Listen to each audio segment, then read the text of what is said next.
Bom, boa noite, pessoal. Hoje nós vamos dar início a mais uma aula do nosso curso de hipertensão arterial com o Vitor Margallo, falando sobre o tratamento medicamentoso da hipertensão arterial. Gente, boa noite, tá? Então, dando continuidade agora à parte de tratamento de hipertensão, hoje a gente vai falar sobre medicamentos, tá? Sobre tratamento medicamentoso da hipertensão.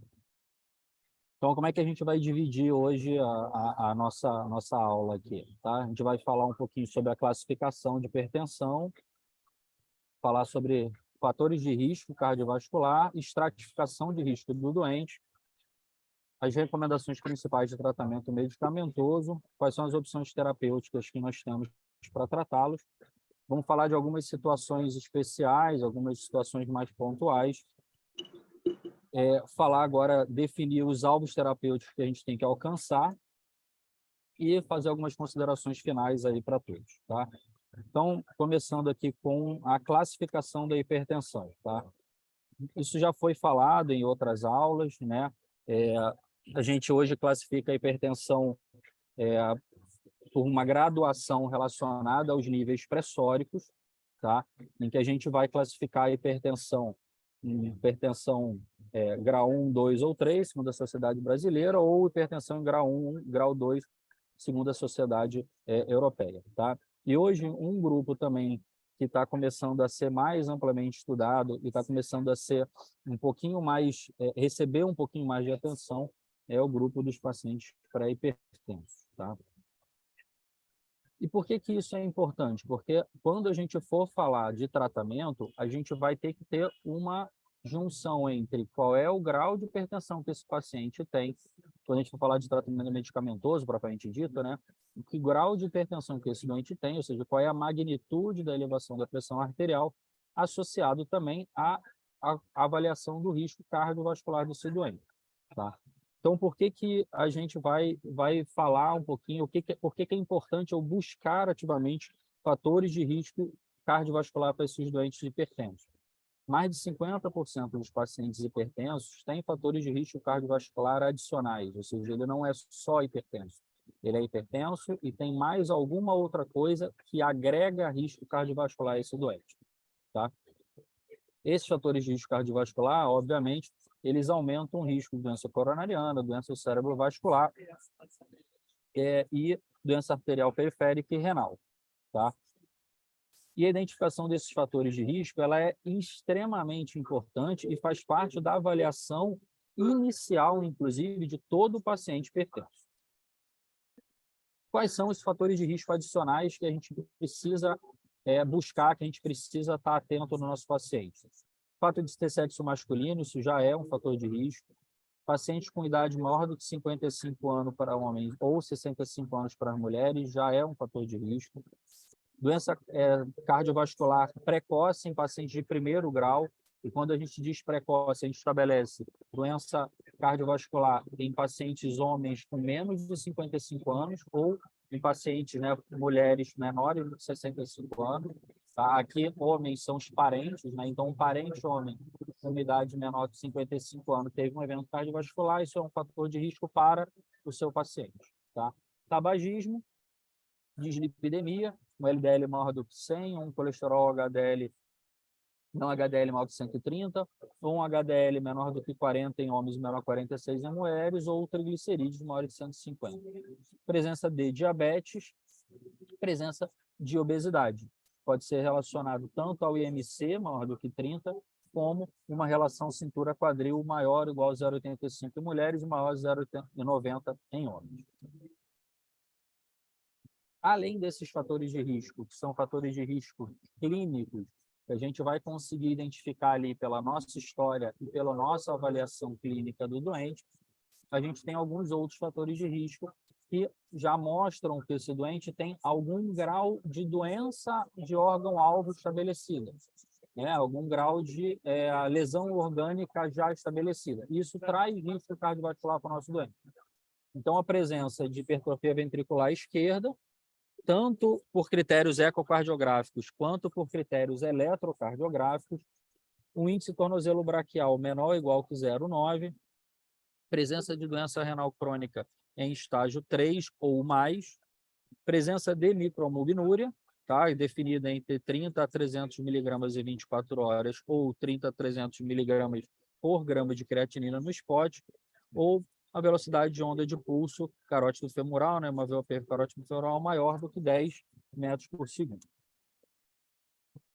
E aí, isso nos traz aqui quais são os principais exames que a gente precisa solicitar para o paciente hipertenso, justamente tentando buscar quais são, se esse paciente já apresenta lesão orgânica e os fatores de risco adicionais cardiovasculares desse doente.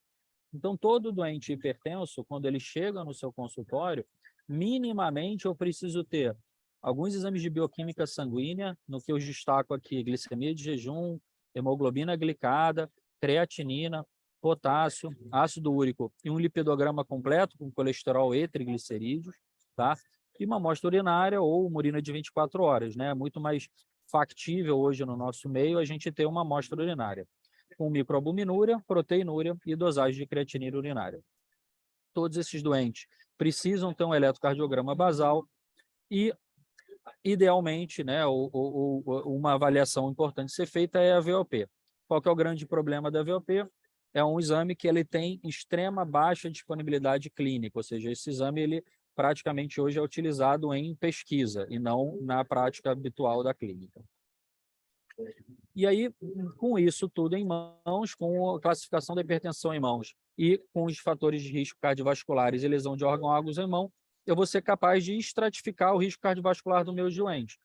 E aí eu estratifico, essa tabela já foi mostrada aí em aulas anteriores, eu vou estratificar aquele paciente, um paciente de baixo, médio ou alto risco. Então, vocês notem que a classificação da hipertensão, ou seja, a magnitude dos níveis pressóricos, ela é apenas dos indicadores de estratificação de risco do meu doente.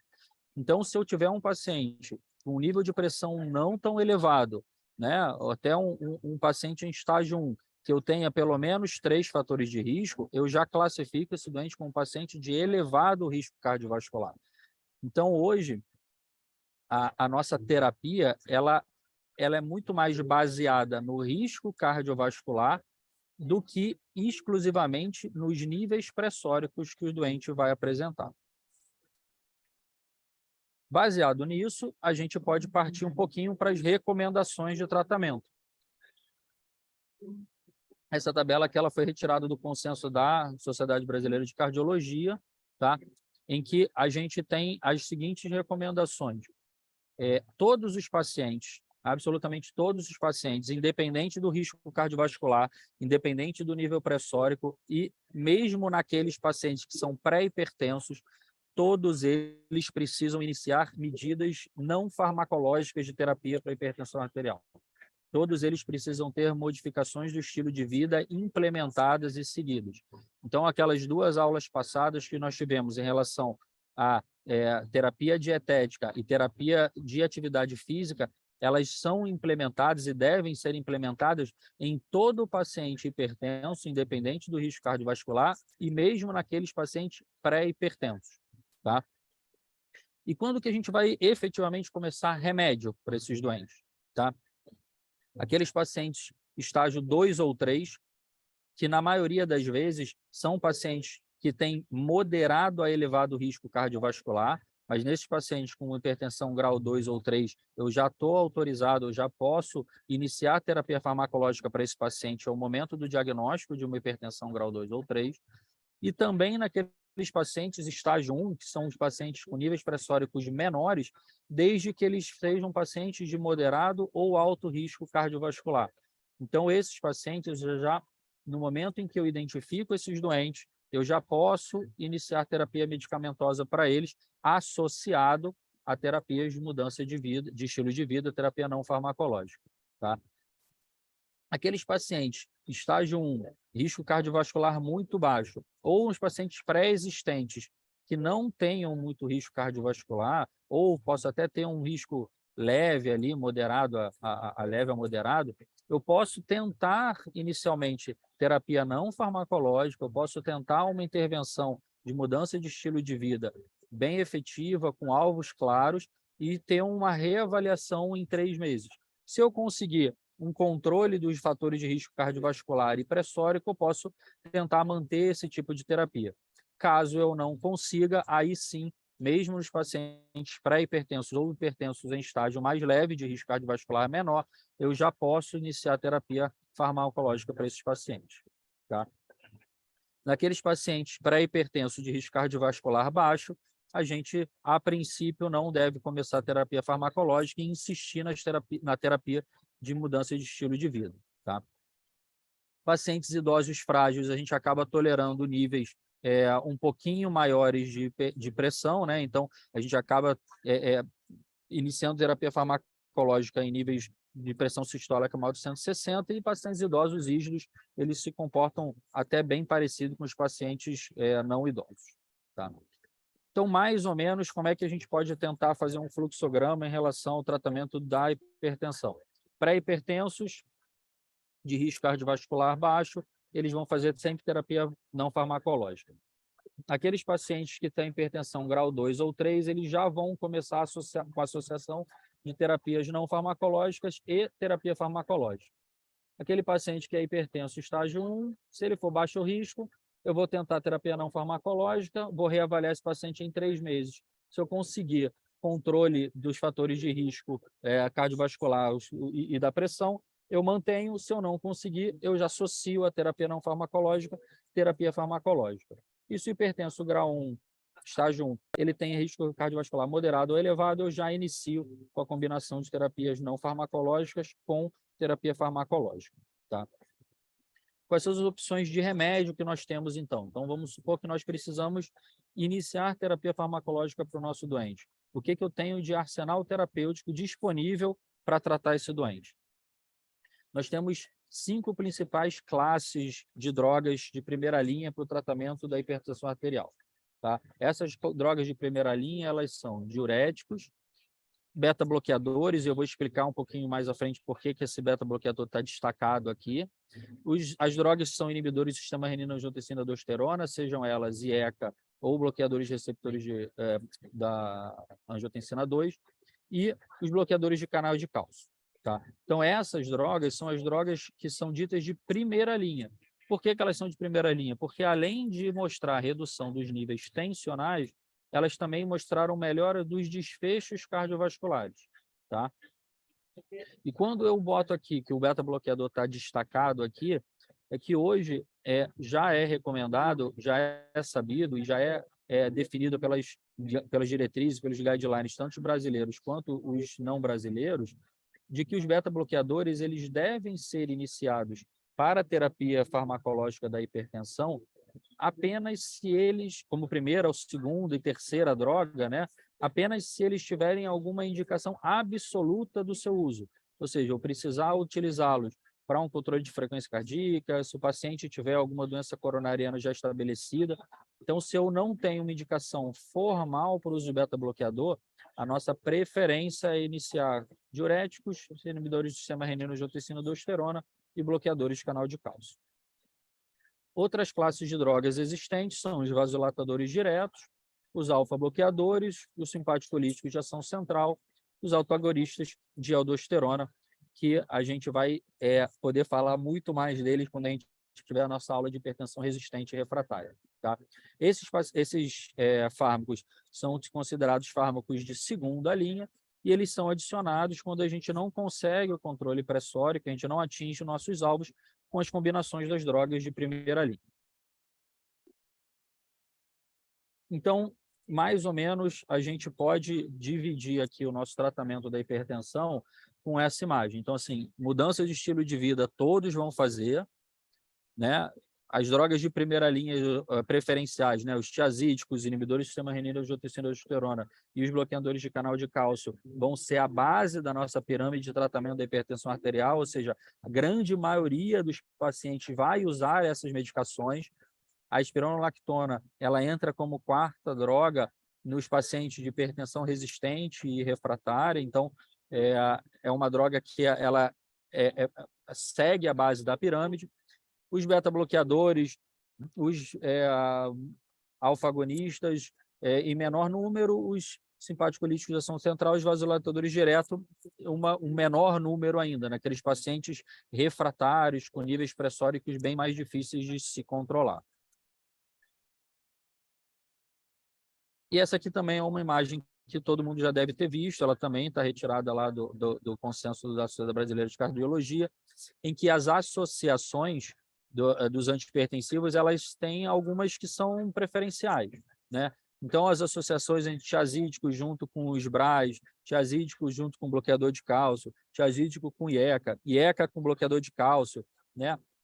Essas são as combinações preferenciais, porque elas são combinações que foram testadas em grandes trials clínicos. São combinações que foram testadas em grandes estudos, tá? As outras combinações, elas são ditas aqui como combinações possíveis, mas menos testadas, porque, de fato, são combinações que os trials eles não testaram de forma maciça. E são realmente combinações que você acaba lançando mão em pacientes com refratariedade ou resistência da hipertensão, tá?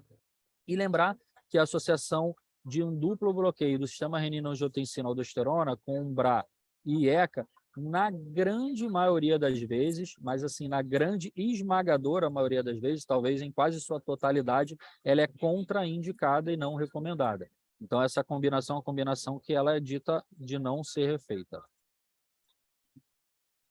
Então, voltando aqui a um fluxograma para a gente poder... Perdão, gente. Para a gente poder ter uma ideia aqui do nosso tratamento de hipertensão.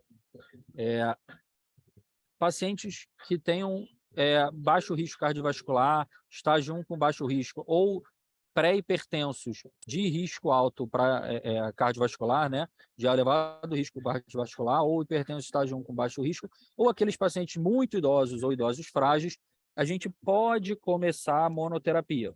A gente não precisa começar a associação de drogas. A gente pode começar uma única terapia de remédio. Logicamente,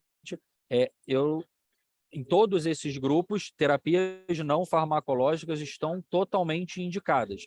Então, a gente vai começar a mudança de estilo de vida em todos eles, né? Mas eu vou agora me ater um pouquinho a falar sobre terapia farmacológica. Então, nesses pacientes pré-hipertensos de alto risco ou hipertenso grau 1 de baixo risco cardiovascular, ou muito idoso, idoso frágil, eu posso começar monoterapia. E aí as minhas opções preferenciais vão ser diurético, bloqueador de canal de cálcio, IECAS ou BRA, ou o beta-bloqueador, se eu tiver alguma indicação específica.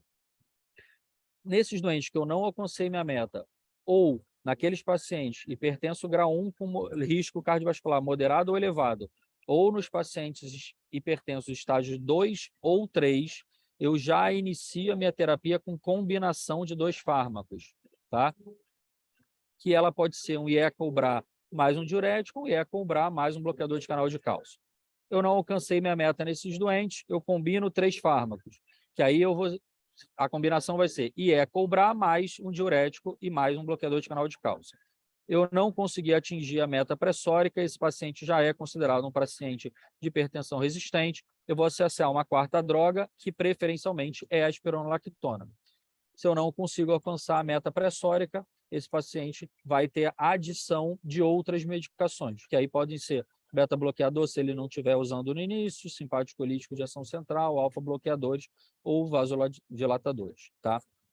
E aqui a gente pode ver uma seguinte situação. O guideline nacional, né, da Sociedade Brasileira, ele preconiza a otimização das doses, preferencialmente em comprimidos únicos. Então, aqueles comprimidos com combinação de drogas, eles têm o objetivo de aumentar a possibilidade de adesão terapêutica, tá? Então, hoje a gente entende, a gente sabe que essa combinação de 2 ou mais fármacos, mesmo que não em doses máximas de cada um deles, acaba sendo preferencial do que tentar uma monoterapia e aumentando a dose até a dose máxima ou supramáxima daquela droga. Então, a associação de fármacos ela acaba trazendo benefício adicional das classes distintas. Então, por isso que eles vão botar aqui a combinação de 2 fármacos, depois 3 fármacos, e sempre lembrando que, uma vez que eu tenho mais de um fármaco aqui, eu vou, antes de associar uma 3ª ou uma 4ª droga, eu tento otimizar ao máximo as drogas da combinação que eu tive, tá? Então, quais que são as principais, mensagens aqui para vocês, tá? Eu vou começar o meu tratamento de hipertensão, eu vou usar preferencialmente drogas de primeira linha, tá? Então, beta-bloqueadores em situações especiais. Pacientes estágio 1, mesmo estágio 1 que eu tiver alto risco cardiovascular, eu vou iniciar com terapia de combinação de 2 fármacos, tá? Início de tratamento com os 2 fármacos, aquele hipertenso estágio 1 de alto risco cardiovascular ou hipertenso estágio 2 ou 3, as preferências de associação IECA ou BRA mais um diurético ou bloqueador de canal de cálcio. Se eu tiver que fazer uma combinação de 3 fármacos, IECA ou BRA, mais diurético, mais bloqueador de canal de cálcio, salvo tenha alguma contraindicação, alguma dessas drogas, tá? Então, aqui eu sempre estou falando, considerando que o paciente não tem contraindicação para o início de nenhuma dessas classes de drogas, tá?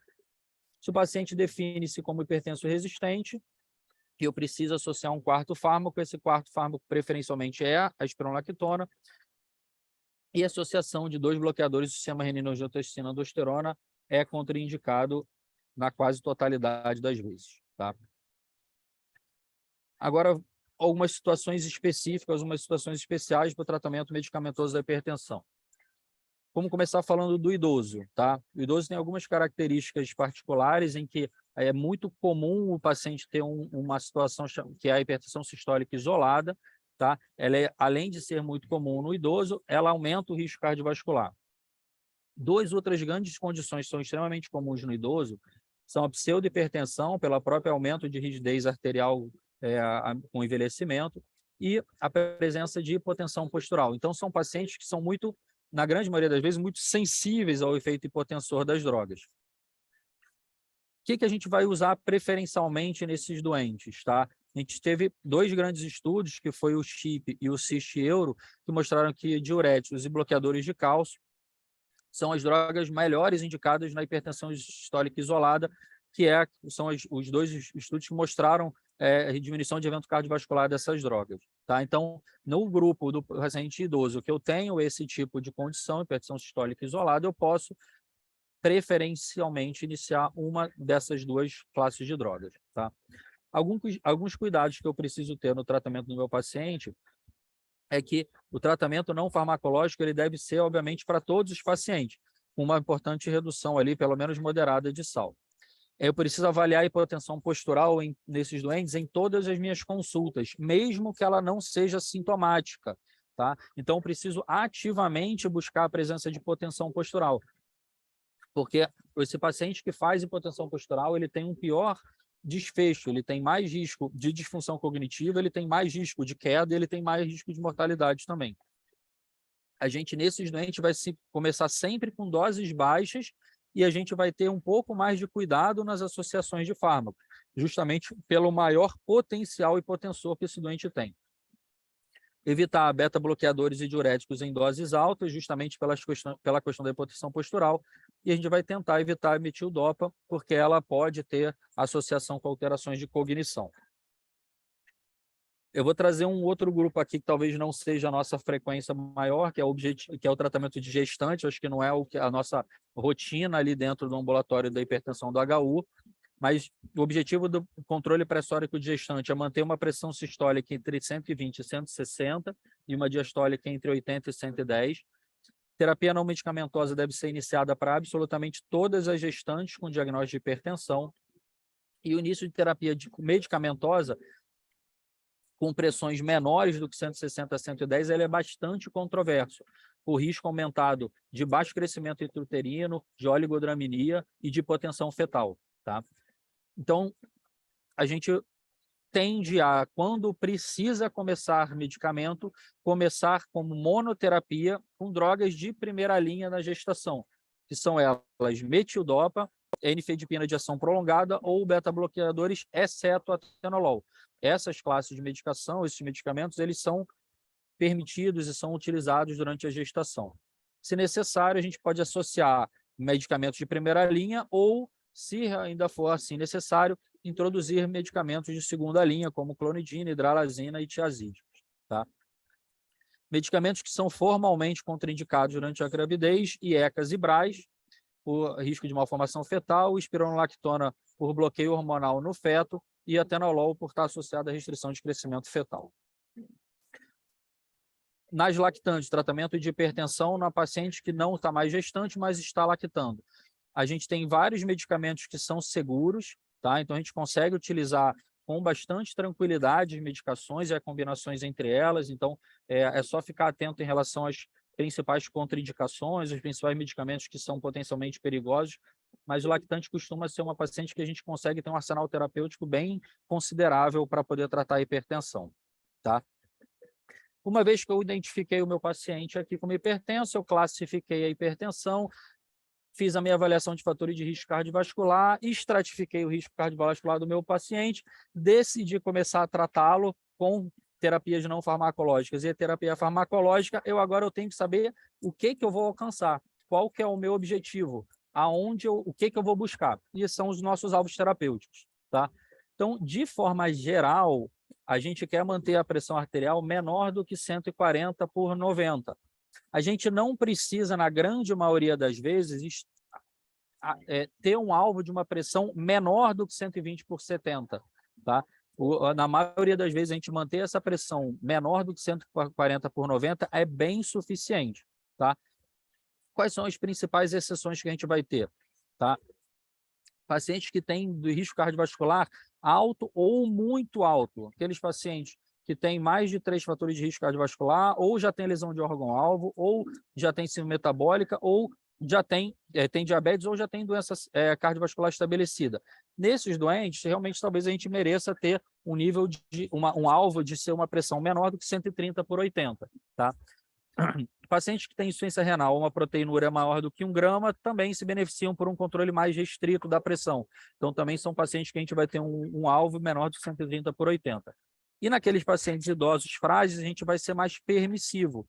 A gente vai ter um alvo, ele vai objetivar um nível de pressão menor do que 150/80. Então, assim, de forma geral, se a gente precisar gravar um único nível, a grande maioria dos pacientes vai se beneficiar se eu tiver um nível de pressão menor do que 140/90, tá? E hipotensão não é necessário, a gente não precisa atingir, eu quero ter um controle estritamente intenso da pressão, quero que esse paciente tenha um máximo de 110/60. Isso não tem nenhum tipo de benefício de desfecho cardiovascular e isso aumenta muito a chance de hipotensão postural e desfecho negativo, tá? Então, chegando ao final aqui da nossa conversa, da nossa aula, as considerações finais que eu queria deixar para vocês são as seguintes. A gente já conversou um pouquinho, e isso foi questionado na última aula ali de atividade física, a gente já passou da fase em que a gente tratava hipertensão arterial pelos níveis de pressão, tá? Que a gente olhava única e exclusivamente para o esfígmo e tratava o número que dava no esfígmo, tá? Hoje, a gente tem um grande desafio, que é juntar tudo isso que aparece para a gente, que a Beth já falou no primeiro dia lá, que a gente tem um número enorme de artigos de hipertensão e de outras doenças ao longo do ano. Então, o nosso papel é juntar tudo isso que sai de evidência científica e poder tratar o doente. Então, o foco ele tem que ser no paciente. Então, a individualização da terapia ela é extremamente importante, não só da hipertensão, mas de qualquer tipo de terapia que vocês forem fazer. Então, quem tem que estar no foco da nossa visão é o doente, e não o exame, e não o trial exclusivamente. Lógico que a gente tem que levar em consideração tudo que foi estudado, mas entenda que a individualização do tratamento é extremamente importante dentro do doente. Então, a gente tem que tentar chegar no equilíbrio de 3 grandes coisas, né? A melhor evidência científica, a tua experiência clínica, mas sempre levar em consideração o que aquele doente tem de valor e o que aquele paciente tem de desejo, tá? Então, finalizando, hipertensão é uma condição extremamente grave, tá? Associada a uma elevadíssima mortalidade cardiovascular. Frequentemente ela é menosprezada tanto pelos pacientes quanto pelos profissionais de saúde, em que eles acham que não, aquela pressão ali de 14/10 está mais ou menos boa, não precisa se preocupar muito não, tá? Extremamente importante a avaliação de risco cardiovascular. Hoje não se trata mais hipertensão sem avaliar risco cardiovascular do doente. Medidas não farmacológicas devem ser iniciadas para absolutamente todos os pacientes, inclusive os pré-hipertensos. A gente tem que ter associação de fármacos de primeira linha, a gente tem que ter metas muito bem definidas para o nosso tratamento, o que eu vou chegar, qual o meu alvo, em quanto tempo eu vou chegar nesse alvo, o que eu vou poder fazer para chegar nesse alvo, e sempre, sempre, sempre individualize o tratamento do seu doente, tá bom? Era isso que eu tinha para falar para vocês. Queria agradecer aí a todos e deixar aberto para perguntas.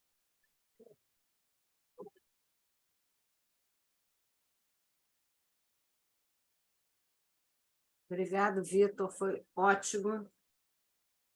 Super objetivo, super claro.